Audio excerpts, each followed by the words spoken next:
All right, 2019 Traverse. We're going to do struts and lower control arms. To get to the strut mounts, it's a whole lot of BS and horseshit.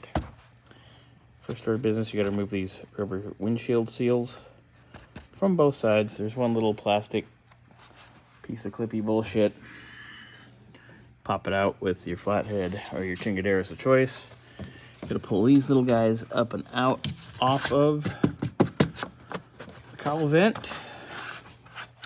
There's plastic clips all the way across. I think there's like 7 or 8 of them. Gets this whole cowl panel loose. Before you do that, you need to take your wiper arms off as well. So your wiper arms, pretty easy. Little plastic thing, just take a screwdriver, pop it right off. Just gotta undo the nut and you can wiggle them off. You might want to kind of take a picture for alignment reasons so you remember. All right, wiper arms come off really easy. It's just a 15mm nut. Once you get it undone, go with this one. Whoa! Hold on, I'm falling. But you can just kind of rock them like that, and they'll come up and off. I gotta use both hands, but yeah. Now that the wiper arms are off, this plastic BS here just comes right out. You do need to unhook the washer tube here. Bloop. Easy enough. Just comes right out. All right, now that that's out, to get to the strut mounts, you need to undo these nuts to remove this tray here.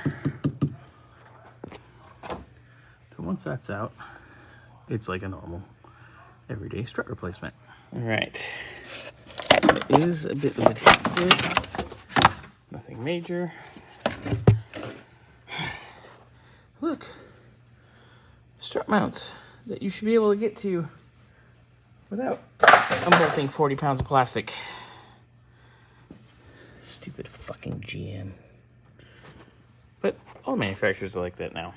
All right, now that you've given yourself access up top, ow! You're gonna remove the wheel speed sensor. It's 2 clips, 1 clip, 2 clips, and a 10mm bolty bolt. Right there. Take your sensor. Don't fuck it up. Just let it chill. Gonna need to put the sway bar, stabilizer bar, sway bar, end link. Gonna need to undo that there. And then you're gonna undo these. And I usually end up marking these. So I put the new one back where it goes so we don't have to spend hours upon hours doing alignment. So we will be knocking that out. Now when we do the lowers, well, I'll give you a little info on that too. All right, so 18mm, bing, done. All right, so that's out. Gonna undo our 2 lowers here. They're 18mm.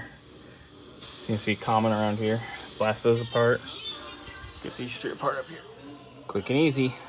3 13mm. Just cranked it out with the cordless. That's all down and out and ready. So we're just gonna pull our bolts down here, and out it comes. Easy enough. Whole strut assembly out. Done deal. 2-handed job. Just gotta get your new strut kind of lined up. It's got these little holes to locate. We just run up.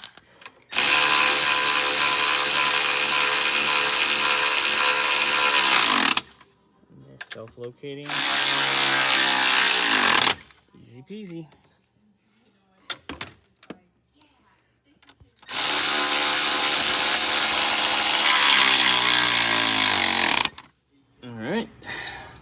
So I lined up my marks, so our alignment should be good or pretty damn close anyway. Get our 2 bolts in and started.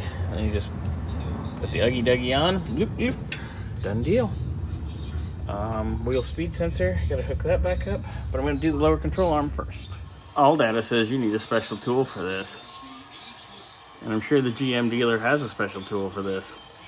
I do too. It's called a pickle fork. That was my grandpa's, and a hammer that my father-in-law made, and an 18mm wrench. All right, so once you get the ball joint undone, there's 2 bolts here that thread in at an angle into nuts into the chassis, and then there's 2 through bolts here on the back side. Now these, they're hydraulic. They're filled with oil. The one on the passenger side is the one that's leaking. You can see it. That's actually the whole reason why I'm doing this, because we still take it to the dealer for oil changes, mainly because they can do it for less than I can, even at my cost. And you know what? I got better things to do. So, I mean, I have a shop full of shit going on in here. So, they make a little list, and half the time they're full of shit on their list, but that was one they were actually right on. And we're at almost 90,000 anyway, so I always do shocks, struts at 90K. So, fuck it. Anyway, 2 bolts, done, done, done. 2 bolts, done. This is gonna slide right out. We're gonna pop a new one in. All right, easy enough. Start this bolt first, because this is slotted. Start that. Get your bead in its hole. You might want to use a dead blow to give that a little tappa, tappa, tappa. Get those lined up. Crank them all down. Done deal. Last thing we got to do, put the wheel speed sensor back. Easy enough. 10mm bolt. Yep. Ain't no thing but a chicken wing. Alright, so after you get the arms all done and all that stuff handled, you gotta put all this BS back. So the first piece of plastic that goes right over the strut mounts, it's held on by the nuts. Just gotta put all the nuts back, zing them in.